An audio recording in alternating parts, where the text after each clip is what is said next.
guys, what's going on everybody? My name is What's a Winger, ladies and gents. So welcome all back to a brand new movie review. And today we're going to be discussing Thor Ragnarok. I am super duper stoked to discuss this film because I have a lot of opinions about this movie. It's kind of an interesting film in a lot of regards because I'm actually kind of blown away by the reception for the movie. Not in a bad way, like I'm not trying to say like, oh, I don't think it's nearly as good as people make it out to be or anything like that.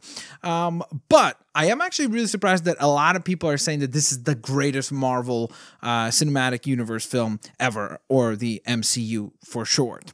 So, with that in mind, of course, this is going to be a spoiler-free review. If you want to see a spoiler review, hit that like button. If this video hits 1,000 likes, I'll upload a spoiler review as well, discussing the film in more depth and give my spoilerific opinion on the movie. I have seen it now twice. Very excited about that. That's why I waited to go on ahead and make the video. But essentially what I have to say about the film, kind of like as a first impressions, is that I liked it. I think that it's in the upper echelon of Marvel movies. I don't think it's my favorite Marvel Cinematic Universe film by a long shot. I mean, I'd probably say, look, I would possibly put it in the top 5, and if so, at number 5. Again, maybe it would take a couple more viewings to check it out. I don't know how well will the film age in terms of just comedy and everything, because oftentimes it's very difficult for comedy to age well, so that's why a film that leans on comedy so heavily might have a bit of a tough time with it.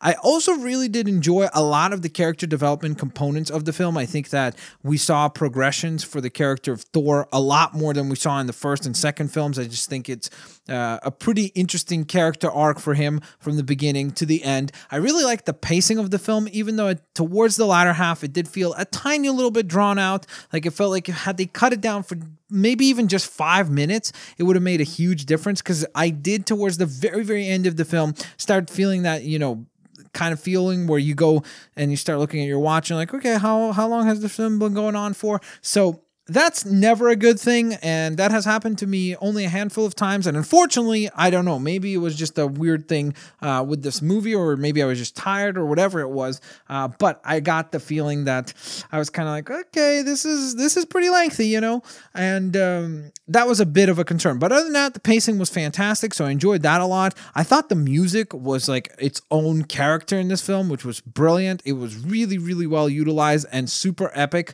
and the biggest compliment I will give to this movie is that, in my opinion, this is the most like any comic book movie that I've seen.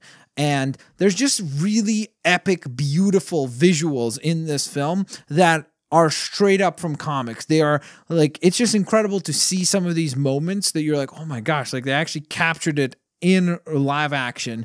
A lot of really cool and very, very interesting moments from the comic books. I think it's like a lot more grandiose and over the top than some of the other Marvel movies, and I actually like it. I think that it's a step in the right direction, because to me, it's like, that's what Thor should be. It's gods. It's these, you know, larger than life creatures. They are way more powerful in my mind than just the regular supervillain superhero that we would see on Earth. You know, like Spider-Man should feel a lot more grounded and should be a very personalized story. Whereas Thor, it should be a mythological epic. And this is exactly what this film was.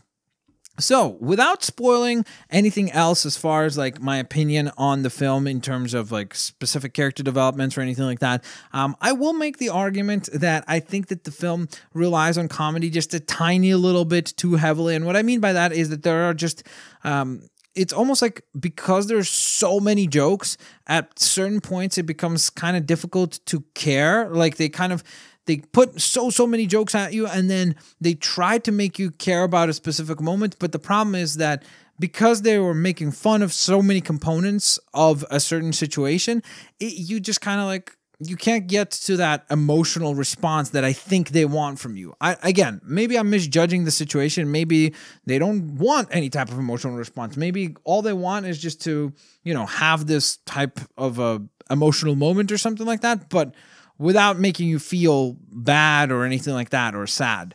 And I think that it's an interesting dichotomy in this film where like it tries to balance comedy and seriousness well. I think it's not perfect. I think it kind of leans a tiny little bit too much on comedy, more so than I would have liked to see. I think that there were some moments where I would have rathered if the film was kind of like kept serious or just stayed in a direction of, it doesn't even necessarily have to be serious. It could be something that's more like action adventure based, but it just does not have to lean into the comedy as much, because I felt like some moments felt not cheapened, but they just felt like they were kind of throwaway moments because of the comedy.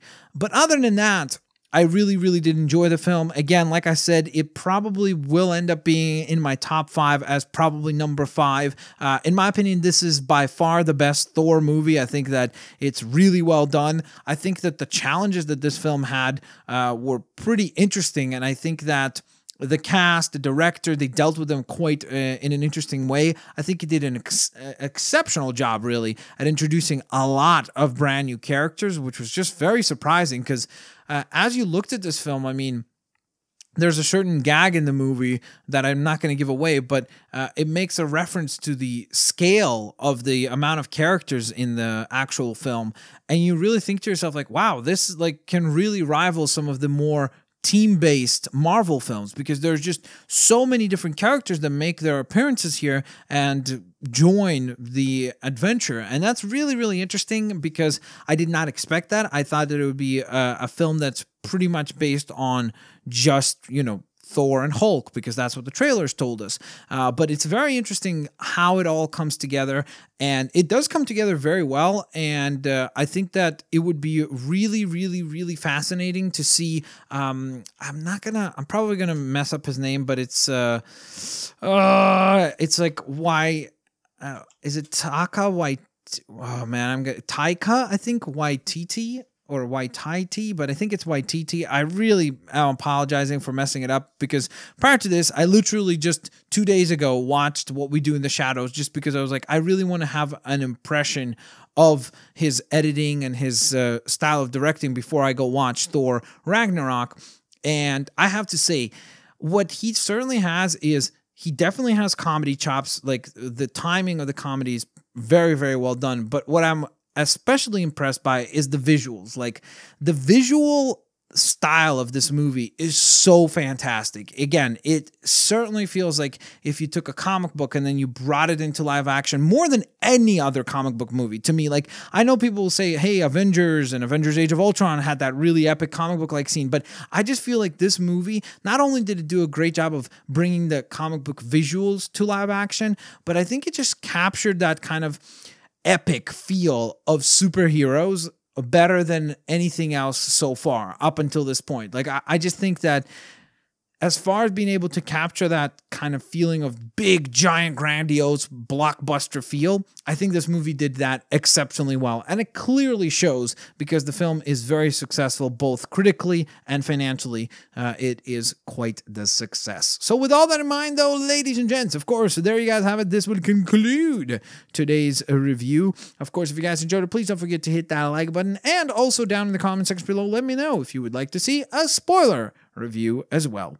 Thanks all for watching. I'll catch you guys next time. Peace out. See you laters. Alligators.